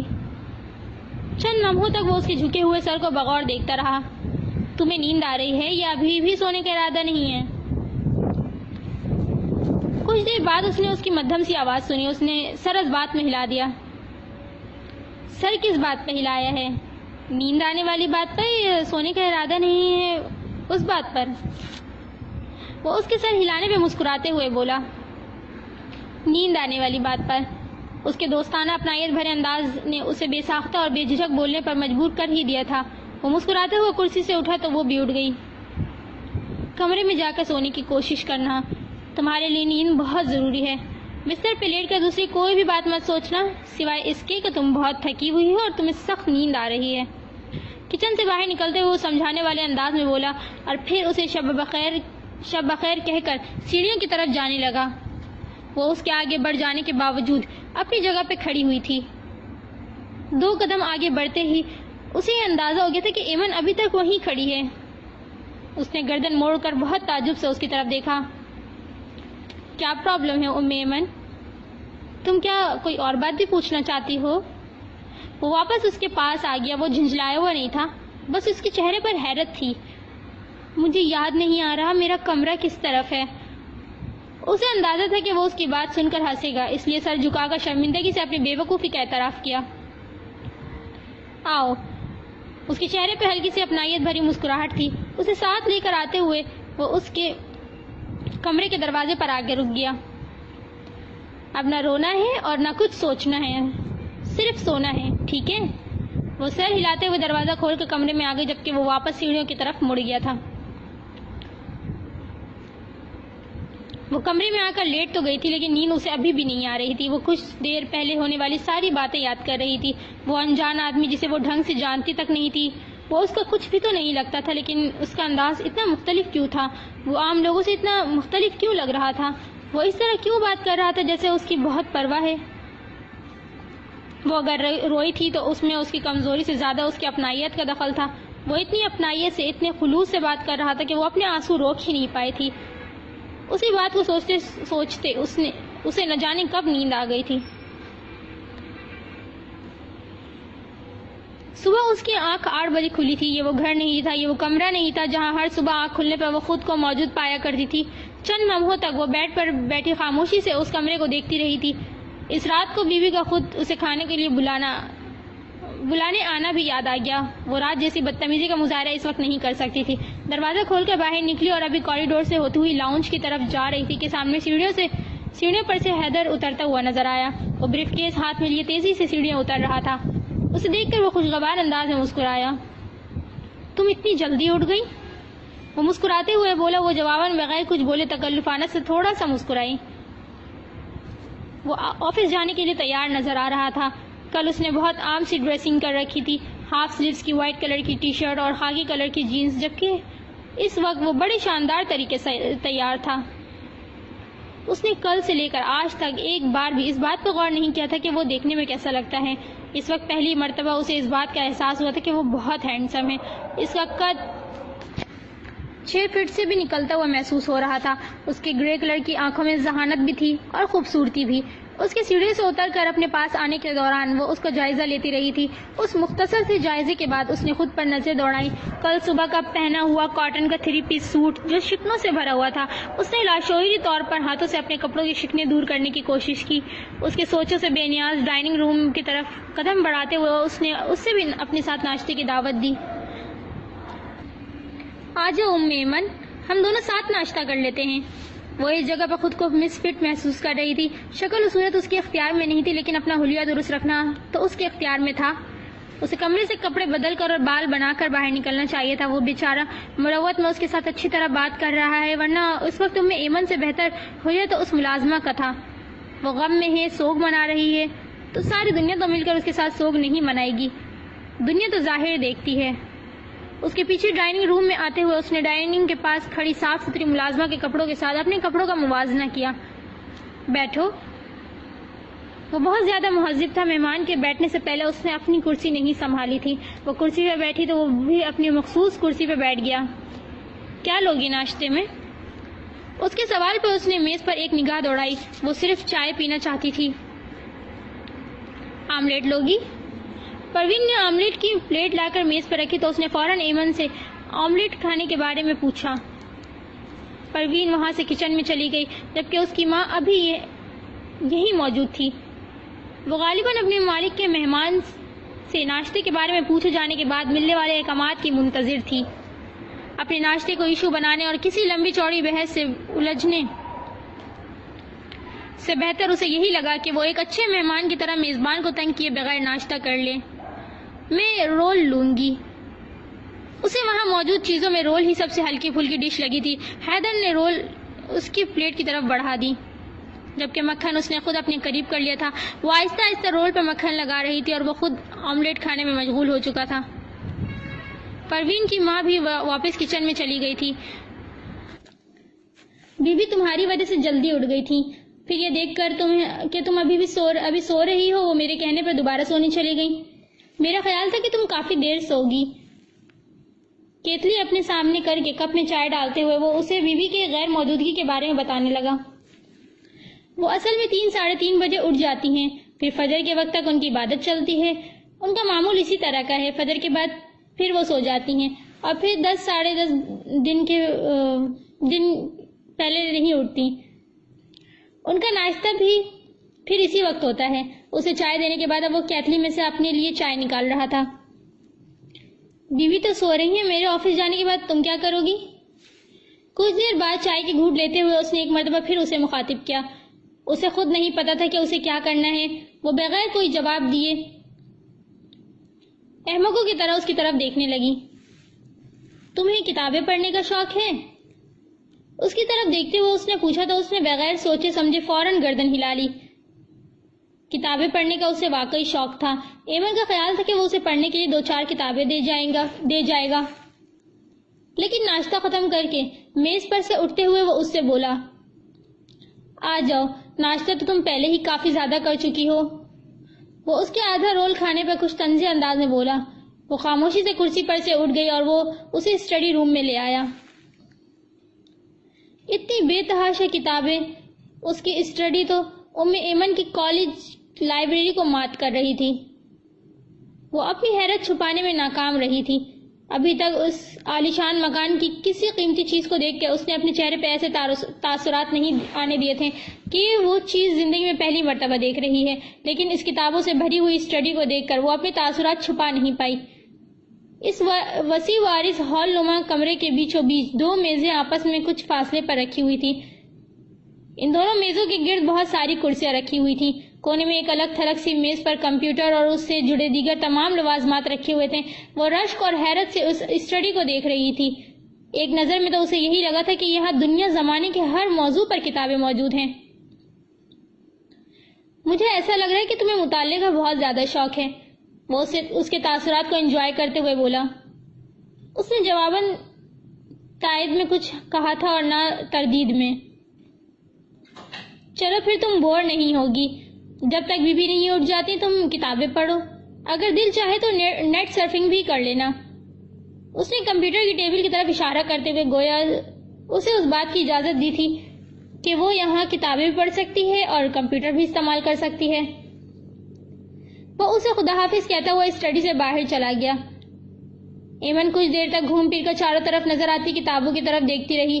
لیکن وہ نہ کسی کتاب کا نام پڑھ رہی تھی اور نہ ہی کوئی کتاب اس نے ہاتھ میں لی تھی. وہ بس یوں ہی وقت گزار رہی تھی. 10-15 منٹ بعد جب اسے یقین ہو گیا کہ حیدر آفس جا چکا ہوگا تو وہ اپنے کمرے میں آ گئی. اندر آتے ہی اس نے الماری کھول کر اپنے کپڑے نکالے. کچھ دیر پہلے وہ حیدر مسعود کے سامنے جس طرح کی شرمندگی محسوس کر چکی تھی، اب اسی شرمندگی سے بی بی کے سامنے نہیں گزرنا چاہتی تھی۔ اس کا تیار ہونے کا، کپڑے بدلنے کا، بال بنانے کا دل چاہ رہا تھا یا نہیں، اس بات کو ذہن سے نکال کر اسے اپنا حلیہ درست کرنا تھا۔ بہت زیادہ قیمتی اور شاندار ملبوسات اس کے پاس نہیں تھے، لیکن پھر بھی وہ اپنے پاس موجودہ کپڑوں ہی میں سے کوئی بہتر لباس تو زیبتاً کر ہی سکتی تھی۔ اس نے اپنی ریڈ کلر کی کاٹن کی قمیض نکالی، اس پر سفید رنگ کے چھوٹے چھوٹے ڈاٹس تھے، سفید کاٹن کا سفید رنگ کا کلف لگا دوپٹہ اور شلوار۔ وہ کپڑے ہاتھ میں لیے باتھ روم میں گھس گئی۔ اسے یہاں اس طرح رہنا ہے کہ اس کے میزبان اس کے مہمان ہونے پر کوفت محسوس نہ کریں۔ وہ اپنے حلیے سے توفیق کمال کی بیٹی لگے، یہ اس کی خواہش نہیں تھی، لیکن یہ اس کے باپ کی عزت کا سوال تھا، اور جب وہ باپ کے پاس کراچی آ گئی تھی تو پھر اسے اس کی عزت کا خیال بھی رکھنا تھا۔ توفیق کمال نے اس کی ماں کو اس لیے چھوڑ دیا تھا کیونکہ وہ اس کے شاندار اور اعلیٰ تعلیم یافتہ مرد کے ساتھ جچتی نہیں تھی۔ اسے سوسائٹی میں موو کرنا نہیں آتا تھا، اسے اچھی طرح گفتگو کرنی نہیں آتی تھی، اسے اچھی طرح تیار ہونا اور پہننا اوڑھنا نہیں آتا تھا۔ وہ نہیں چاہتی تھی کہ جس طرح اس کے باپ نے اس کی ماں کو اس کی جہالت، کم علمی اور مینرز سے ناواقفیت کی بنا پر رد کر دیا تھا، ایسے ہی اسے بھی رد کر دے۔ وہ رد ہونا نہیں چاہتی تھی، اس لیے نہیں کہ اسے توفیق کمال سے بہت محبت تھی، بلکہ صرف اس لیے کہ اس شخص کے علاوہ اب اس کے پاس زندگی میں کوئی جائے پناہ نہیں رہی تھی۔ آج صرف ایک دن کے اندر اس نے حقیقت پسندی سے ساری صورتحال کا جائزہ لے ڈالا تھا، اور حقیقت چاہے جتنی بھی تلخ تھی، لیکن وہ حقیقت تھی، اور ایمن کو اسے قبول کرنا تھا۔ وہ امپورٹڈ شیمپو شاید اس کی آنکھوں میں چلا گیا تھا، اسی لیے اس کی آنکھوں سے اتنی روانی سے آنسو بہہ رہے تھے، ورنہ رونے والی ایسی کوئی بات تھی تو نہیں۔ نہانے کے بعد اس نے اچھی طرح خود پر باڈی سپرے کیا، ٹیلکم پاؤڈر استعمال کیا، اچھی طرح شیمپو کے بالوں میں خوب دیر تک برش کیا، دوپٹہ شانوں میں ڈال کر اس نے خود کو قد آدم آئینے میں دیکھا۔ کیا اب وہ توفیق کمال کی بیٹی لگ رہی ہے؟ اس نے خود سے سوال پوچھا، اسے بڑا مایوس کن جواب حاصل ہوا۔ وہ اب بھی توفیق کمال کی بیٹی نہیں لگ رہی تھی، وہ اس کی طرح خوبصورت نہیں تھی، وہ اس کی طرح غیر معمولی شخصیت کی مالک نہیں تھی، وہ اپنی ماں جیسی تھی، بالکل عام سی۔ زندگی میں پہلی مرتبہ اس کے دل میں خواہش ابھری تھی کہ کاش وہ اپنے باپ جیسی حسین ہوتی۔ اس کی ماں نے ایک بار اسے بتایا تھا کہ توفیق کمال کو خوبصورتی اور ذہانت متاثر کرتی ہے، وہ خود بھی خوبصورت اور ذہین ہے اور چاہتا ہے کہ اس کے ارد گرد موجود سب لوگ اس کی طرح خوبصورت اور ذہین ہوں۔ وہ اپنے معیار سے کم تر چیزوں پر سمجھوتا کر لینے والوں میں سے نہیں ہے، اور ایمن اس کے معیار پہ کیوں کہ پورے اتر سکتی تھی؟ وہ نہ خوبصورت تھی نہ ذہین۔ وہ باپ کو اپنی کس خوبی سے متاثر کرے گی؟ کاش وہ اپنی ماں کے بجائے باپ کے نقوش چرا لیتی۔ اس کی آنکھوں میں شاید ابھی تک شیمپو چلے جانے کی وجہ سے جلن ہو رہی تھی، اسی وجہ سے ابھی تک اس کی آنکھوں سے پانی نکل رہا تھا۔ بجائے دوپٹے سے اپنی آنکھیں صاف کرنے کے، اس نے سائڈ ٹیبل پر رکھے ٹیشو پیپر باکس میں سے ایک ٹیشو پیپر نکالا تھا۔ وہ آہستہ آہستہ مینرز سیکھنے کی کوشش کر رہی تھی۔ اسے دوپٹے کے بجائے ٹیشو پیپر سے منہ صاف کرنا چاہیے، اور وہ بھی بڑی نزاکت اور احتیاط کے ساتھ۔ وہ ٹیشو پیپر ڈسٹ بن میں ڈال کر کمرے سے باہر آ گئی تھی۔ اس کا رخ ایک دفعہ پھر اسٹڈی کی طرف تھا۔ چند دن پہلے تک اس کی زندگی میں فرصت نام کی کسی چیز کا دور دور تک گزر نہیں تھا۔ گھر، اسکول، ٹیوشن، ڈاکٹرز، دوائیں، اس کی زندگی یہ 24 گھنٹے انہی چیزوں کے پیچھے بھاگتے گزرا کرتی تھی۔ اسے مطالعہ کا بے حد شوق تھا۔ بی اے کے پہلے سال تک جب امی بیمار نہیں تھی، وہ اپنے اس شوق کو کسی نہ کسی طرح پورا کر لیا کرتی تھی۔ پھر جب امی بیمار پڑی اور گھر کا سارا بوجھ مکمل طور پر اس کے کندھوں پر آ پڑا تو وہ اپنے اس شوق کو بالکل ہی بھول گئی تھی۔ آج کتنے عرصے بعد اسے فرصت سے بیٹھ کر کچھ پڑھنے کا موقع ملا تھا۔ آج اسے اس کی پسند کا ماحول میسر تھا۔ یہاں ڈھیر ساری کتابیں تھیں، سکون تھا، خاموشی تھی، وہ جتنا مرضی پڑھ سکتی تھی، لیکن اسے کیا پتا تھا کہ سکون سے بیٹھ کر کتاب پڑھنے والی اس کی یہ خواہش اتنی تکلیف دہ انداز میں پوری ہونے والی ہے۔ بی بی کو اسٹڈی میں آتا دیکھ کر اس نے کتاب بند کر دی اور جلدی سے اٹھ کر انہیں سلام کیا۔ سلام کا جواب دیتے ہوئے انہوں نے بغور اسے دیکھا۔ کل باری ابتر حالت کے مقابلے میں اس وقت وہ خاصی بہتر لگ رہی تھی۔ اس وقت انہیں اس کے چہرے پر وحشت بھی نظر نہیں آ رہی تھی۔ مجھے جمیلہ نے بتایا کہ تم اسٹڈی میں ہو، میں نے سوچا تمہاری طبیعت کے بارے میں پوچھ لوں۔ رات تو بغیر کھانا کھائے سو گئی تھی، اب بتاؤ کچھ بہتر محسوس کر رہی ہو؟ وہ اس کے سامنے والی کرسی پہ بیٹھ گئی۔ میں بالکل ٹھیک ہوں، وہ قصداً تھوڑا سا مسکرائی۔ کیا پڑھ رہی تھی؟ اس کے ہاتھ میں کتابیں دیکھ کر انہوں نے پوچھا۔ اس نے جواباً کتاب کا نام انہیں بتا دیا۔ اسی وقت پروین ہاتھ میں ٹرے لیے اسٹڈی میں آئی تھی۔ میں نے اپنا ناشتہ یہی منگوا لیا، انہوں نے مسکراتے ہوئے اسے بتایا۔ پروین نے ٹرے میز پر ان کے سامنے رکھی تو انہوں نے اسے بھی اپنے ساتھ ناشتے کی دعوت دی۔ میں ناشتہ کر چکی ہوں۔ وہ ابھی تک یہ طے نہیں کر پا رہی تھی کہ انہیں کیا کہہ کر مخاطب کرے۔ اس کے اس مختصر جملے میں بہت زیادہ تکلف، اجنبیت اور غیریت شامل تھی۔ وہ ناشتہ کرتے ہوئے اسے اسی کتاب کے بارے میں بتانے لگی تھی جو اس وقت اس کے ہاتھوں میں تھی۔ ان کی گفتگو سے وہ ان کی علمی قابلیت کا اندازہ لگا سکتی تھی۔ انہوں نے انگوری رنگ کا کڑا ہوا سوٹ پہن رکھا تھا، ساتھ نفیس سی جیولری۔ یہ جیولری شاید وہ گھر میں مستقل پہنے رہا کرتی تھی، کیونکہ کل بھی اس نے ان کے کانوں میں یہی ٹاپس، گلے میں یہی چین اور ہاتھوں میں یہی کنگن دیکھے تھے۔ انہوں نے دولت کی نمائش کے لیے بے تحاشا جیولری نہیں لادی تھی۔ وہ لگ بھگ 60 سال کی ہوں گی اور ان کے نقوش یہ بتا رہے تھے کہ وہ جوانی میں بہت خوبصورت ہوں گی۔ وہ ان کی 100 برسی تیاری کو ستائشی نگاہوں سے دیکھتے ہوئے ان کی گفتگو سن رہی تھی۔ وہ اسے بولنے پر نہیں اکسا رہی تھی، بس خود ہی بول رہی تھی۔ وہ عورتوں کے پسندیدہ موضوعات میں سے کسی موضوع پر بات نہیں کر رہی تھی۔ ان کے موضوعات تاریخ، ادب اور تصوف تھے۔ اس کے تاثرات سے انہیں اندازہ ہو گیا تھا کہ وہ ان باتوں سے بور نہیں ہو رہی، اس لیے وہ بڑی فرصت سے بولنے میں مصروف تھی۔ ان کی باتیں سنتے سنتے ہی دوپہر کے کھانے کا وقت ہو گیا۔ پروین نے کھانا لگ جانے کی اطلاع دی تو وہ اسے ساتھ لیے ڈائننگ روم میں آ گئی۔ میں لنچ نہیں کرتی، ناشتہ ہی میرا اتنی دیر سے ہوتا ہے کہ پھر دوپہر میں کچھ کھانے کی خواہش نہیں ہوتی، لیکن آج تمہاری وجہ سے میں تھوڑا سا اپنا روٹین چینج کر ہی لیتی ہوں۔ اس کے برابر والی کرسی پہ بیٹھتے ہوئے انہوں نے پرشفقت انداز میں کہا۔ انہوں نے اپنی پلیٹ میں تھوڑا سا سلاد لیا جبکہ اسے وہ بالکل کل کی طرح اصرار کر کے مختلف ڈشز پیش کر رہی تھی۔ وہ ان کے خلوص اور محبت سے متاثر ہونے لگی تھی کہ اچانک اسے یہ بات یاد آ گئی کہ اس کے ساتھ یہ محبت بھرا سلوک اس وجہ سے ہو رہا ہے کیونکہ وہ توفیق کمال کی بیٹی ہے۔ ان کے گھر قیام کا حوالہ یہی ہے کہ توفیق کمال اس کا باپ ہے۔ صرف ایمن کی ان کے نزدیک کوئی اہمیت نہیں۔ حیدر مسعود کا کل رات اور آج صبح اپنائیت بھرا دوستانہ انداز اور بیوی کا محبت اور خلوص سے بھرا ہوا رویہ، یہ اعزازی سلوک توفیق کمال کی بیٹی کے ساتھ ہے، زینب کی بیٹی کے ساتھ نہیں۔ وہ اپنی ذات میں کچھ بھی نہیں، وہ یہاں صرف باپ کے نام کی وجہ سے عزت اور اہمیت پا رہی ہے۔ کھانے کے بعد وہ اپنے کمرے میں نماز پڑھنے کے لیے جانے لگی تو وہ بھی اپنے کمرے میں جانے کے لیے اٹھ گئی۔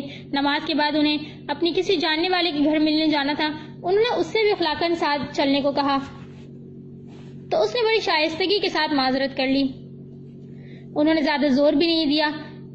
ان جیسی قابل ذہین خاتون یہ بات اچھی طرح سمجھ سکتی ہیں کہ وہ ابھی جس صدمے سے گزر رہی ہے اس میں وہ لوگوں سے میل جول اور کہیں آنے جانے کے بالکل قابل نہیں ہیں۔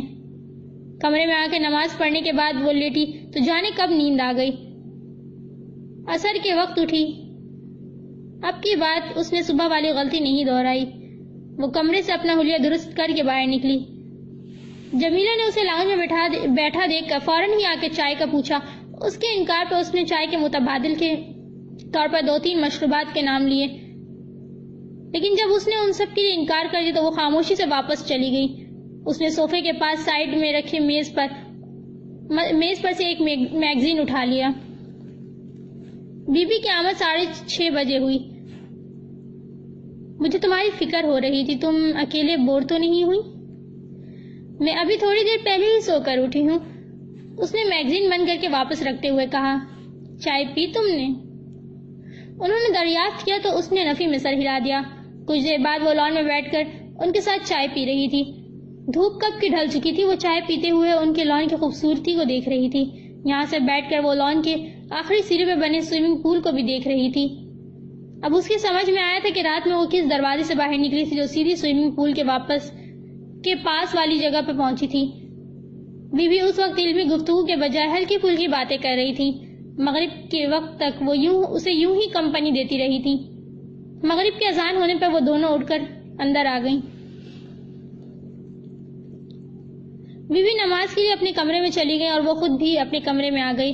اس کا دل اس جگہ اور ماحول کو قبول نہیں کر رہا تھا۔ وہ ابھی تک وہیں تھا، اسی گھر میں۔ دیر تک جائے نماز میں بیٹھی روتی رہی تھی۔ پھر اسے کچھ خیال آیا۔ یہ رونے کے لیے ہرگز مناسب وقت نہیں تھا۔ وہ گھبرا کر کمرے سے باہر آئی۔ اس نے لاؤنج میں قدم رکھا تو وہاں صوفے پہ حیدر بیٹھا نظر آیا۔ وہ بڑے فکرے انداز میں بیٹھا ٹی وی دیکھ رہا تھا۔ اسے دیکھ کر وہ ایک پل کے لیے جھجک سی گئی۔